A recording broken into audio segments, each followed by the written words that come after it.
Assalamualaikum warahmatullahi wabarakatuh.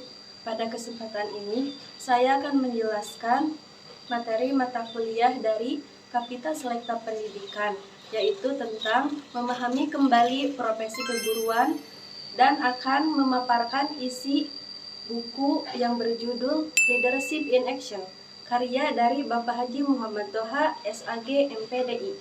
Nah, saya akan menjelaskan materi mata kuliah dari Kapita Selekta Pendidikan, yaitu memahami kembali profesi keguruan. Nah, yang pertama di sini ada profesi keguruan. Nah, profesi keguruan yang memerlukan keahlian, kompetensi, dan tanggung jawab dalam mendidik peserta didik. Dan yang kedua ada profesionalisme guru. Nah, kemampuan guru menjalankan tugas secara kompeten, disiplin, dan sesuai kode etik. Dan yang ketiga ada guru ideal abad ke-21. Nah, di sini harus berakhlak baik, kompeten, inovatif, serta mampu mengikuti perkembangan zaman. Dan yang terakhir ada etika guru. Nah, di sini harus bersikap jujur, adil, tanggung jawab, dan menjadi teladan. Dan yang selanjutnya, saya akan memaparkan isi buku Leadership in Action. Secara umum, isi buku ini terbagi menjadi 4 bagian utama, yaitu My Vision as a Leader, Soft Skill, People Skill, dan yang terakhir Persuasion Skill. Kita lanjut ke pembahasan yang pertama, yaitu My Vision as a Leader. Nah, pada bagian ini membahas tentang pentingnya visi dalam kepemimpinan. Di dalam My Vision as a Leader terdapat beberapa bagian lagi. Nah, yang pertama ada cahaya masa depan, yang kedua ada menerjemahkan impian, yang ketiga fall in love with your dream, yang keempat plan your future, dan yang kelima atau yang terakhir ada action and catch your dream. Nah, yang pertama yaitu cahaya masa depan. Di sini penulis menjelaskan bahwa seorang pemimpin harus memiliki gambaran masa depan yang jelas. Visi menjadi arah tujuan hidup dan langkah yang akan ditempuh. Kedua yaitu menerjemahkan impian. Nah, di sini impian harus diterjemahkan menjadi tujuan yang nyata. Nah, seseorang tidak cukup hanya bermimpi saja, tetapi harus menetapkan target yang jelas. Yang ketiga yaitu fall in love with my dream. Nah, di sini seorang pemimpin harus mencintai impiannya, karena dengan mencintai impiannya maka seorang akan menjadi lebih semangat meskipun menghadapi berbagai hambatan. Nah, yang keempat yaitu plan your future. Nah, di sini setelah memiliki impian, langkah berikutnya adalah membuat perencanaan. Nah, perencanaan akan membantu seseorang untuk menentukan strategi dan langkah yang akan dilakukan. Yang kelima yaitu action and catch your dream. Nah, di sini menurut penulis, tindakan merupakan kunci utama keberhasilan. Impian dan rencana tidak akan berarti tanpa tindakan yang nyata. Jadi, kesimpulan dari materi My Vision as a Leader yaitu kepemimpinan harus memiliki visi yang jelas, impian yang kuat, perencanaan yang matang, dan tindakan yang konsisten. Nah, pada bagian berikutnya yaitu self skill. Nah, pada bagian ini membahas tentang kemampuan mengelola diri sendiri. Nah, diantaranya yaitu yang pertama, upgrade yourself. Yang kedua, self-control. Yang ketiga, be honest people. Yang keempat, time management. Yang kelima, proaktif. Nah, yang pertama yaitu upgrade yourself. Jadi, seorang pemimpin harus terus belajar dan terus mengembangkan kemampuan yang dimilikinya. Yang kedua yaitu self-control. Nah, self-control merupakan suatu kemampuan diri dalam kepekaan membaca situasi diri dan lingkungannya, serta kemampuan mengontrol dan mengelola faktor-faktor perilaku. Adapun jenis-jenis self-control diantaranya yang pertama yaitu behavioral control. Nah, behavioral control merupakan suatu persepsi kemudahan atau kesulitan untuk melakukan suatu perilaku. Yang kedua yaitu cognitive control. Nah, merupakan kemampuan individu untuk mengolah informasi yang tidak diinginkan dengan cara menginterpretasi, menilai, dan menggabungkan suatu kejadian dalam suatu kerangka kognitif sebagai adaptasi psikologis atau untuk mengurangi tekanan. Nah, yang ketiga yaitu decision control. Nah, merupakan hasil pemecahan masalah yang dihadapinya dengan tegas. Dan yang keempat itu adalah informational control. Nah, merupakan suatu kesempatan untuk mendapatkan informasi mengenai kejadian yang menekan.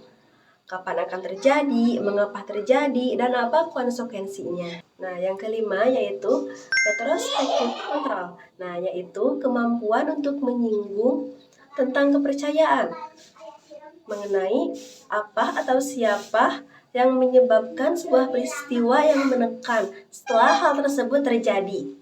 Nah, yang keenam yaitu bodily control atau kontrol tubuh. Nah, merupakan kemampuan untuk mengendalikan perilaku fisik. Nah, yang selanjutnya atau yang ketiga yaitu be honest people atau tentang kejujuran. Nah, jadi kejujuran merupakan nilai utama yang harus dimiliki seorang pemimpin karena akan membangun kepercayaan. Nah, dan yang keempat yaitu time management. Nah, di sini penulis menekankan pentingnya mengelola waktu secara baik. Nah, agar pekerjaan dapat diselesaikan secara efektif. Nah, yang kelima yaitu proaktif. Nah, proaktif merupakan kemampuan seorang untuk memilih respon. Nah, sikap proaktif adalah sikap seseorang yang mampu membuat pilihan dikala mendapatkan rangsangan atau stimulus. Jadi, kesimpulan dari self skill yaitu sebelum memimpin orang lain, nah, seseorang harus mampu mengembangkan dan mengendalikan dirinya terlebih dahulu. Nah, bagian berikutnya yaitu people skill. Nah, pada bagian ini membahas tentang interaksi dengan orang lain atau membangun hubungan baik dengan orang lain. Nah, diantaranya yang pertama yaitu berbicara efektif. Nah, komunikasi yang baik akan mempermudah penyampaian ide dan gagasan. Nah, jadi seorang pemimpin harus mampu berbicara dengan jelas, sopan, dan dapat mudah dipahami. Yang kedua yaitu membangun kepercayaan. Kepercayaan merupakan fondasi dalam hubungan sosial. Nah, kepercayaan harus dibangun melalui kejujuran, konsistensi, dan tanggung jawab. Ketiga, bagaimana menghargai orang lain? Nah, menghargai orang lain berarti mengakui keberadaan, pendapat, dan kontribusi mereka. Sikap menghargai akan menjalin hubungan yang harmonis. Keempat, yaitu memberikan perhatian. Nah, perhatian menunjukkan kepedulian terhadap orang lain. Dengan memberikan perhatian, seseorang dapat membangun hubungan yang lebih dekat dan positif. Nah, yang kelima yaitu pendengar yang baik. Jadi, seorang pemimpin tidak hanya pandai berbicara saja, tetapi juga harus mampu mendengarkan. Mendengarkan mampu memahami kebutuhan dan permasalahan orang lain. Dan yang keenam yaitu bantu selesaikan masalah. Nah, jadi seorang pemimpin itu harus hadir sebagian dari solusi, bukan dari masalah. Nah, contohnya kita harus memberikan motivasi, menguatkan, selalu ada, jangan mengkritik, dan jangan menyerah. Nah, yang ketujuh yaitu menjadi speaker yang baik. Kemampuan berbicara di depan umum menjadi salah satu keterampilan penting bagi seorang pemimpin. Nah, yang kedelapan yaitu memiliki selera humor. Nah, humor dapat meningkatkan semangat dan memulihkan suasana hati yang sedang kacau. Nah, selera humor tidak harus candaan yang keterlaluan, namun humor yang membangkit semangat. Nah, yang kesembilan adalah memiliki rasa empati. Nah, empati sendiri adalah memahami perasaan, dan kondisi orang lain. Nah, jadi seorang pemimpin harus memiliki empati supaya bisa membangun hubungan yang kuat dengan anggotanya. Yang terakhir atau yang ke-10 yaitu tidak mengeluh. Nah, di sini penulis menjelaskan bahwa seorang pemimpin sebaiknya tidak terbiasa untuk mengeluh. Nah, ada 2 cara supaya kita tidak mengeluh. Nah, yang pertama kita harus bersyukur, dan yang kedua mengambil tanggung jawab. Nah, jadi seorang pemimpin harus mencari solusi dari tantangan yang dihadapi. Nah, jadi dari pembahasan people skill dapat disimpulkan bahwa keberhasilan seorang pemimpin dapat dipengaruhi oleh kemampuannya dalam berkomunikasi dan menjalin hubungan yang baik dengan orang lain. Pada bagian terakhir ini ada persuasion skill. Nah, pada bagian ini membahas tentang kemampuan persuasi. Nah, persuasi sendiri adalah kemampuan memengaruhi orang lain secara positif supaya menerima gagasan atau tindakan yang akan dilakukan. Yang pertama yaitu strategi persuasion skill. Nah, jadi di sini penulis menjelaskan bahwa persuasi harus dilakukan dengan pendekatan yang baik, seperti menghargai orang lain dan memahami kebutuhan mereka.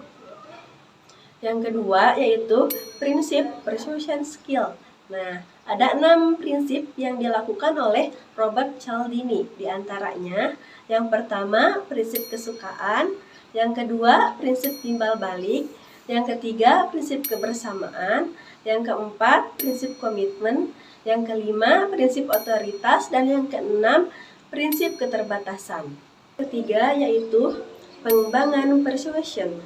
Nah, jadi pengembangan persuasi dapat ditingkatkan melalui latihan komunikasi, pengalaman, dan penambahan wawasan.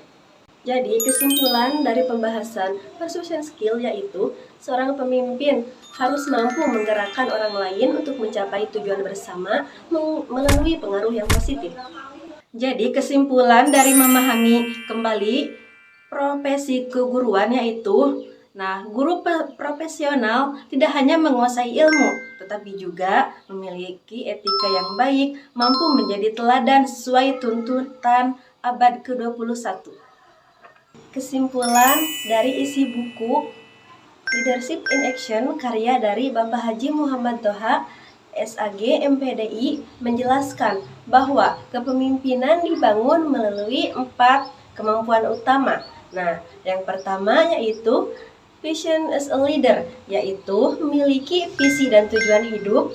Yang kedua, self skill, yaitu mampu mengelola diri sendiri. Yang ketiga, people skill, mampu membangun hubungan dengan orang lain. Dan yang keempat, persuasion skill, yaitu mampu memengaruhi orang lain secara positif. Nah, keempat kemampuan tersebut saling melengkapi dan menjadi dasar bagi seseorang untuk menjadi pemimpin yang efektif dan bermanfaat bagi lingkungan sekitar. Cukup sekian pembahasan yang bisa saya sampaikan. Wassalamualaikum warahmatullahi wabarakatuh.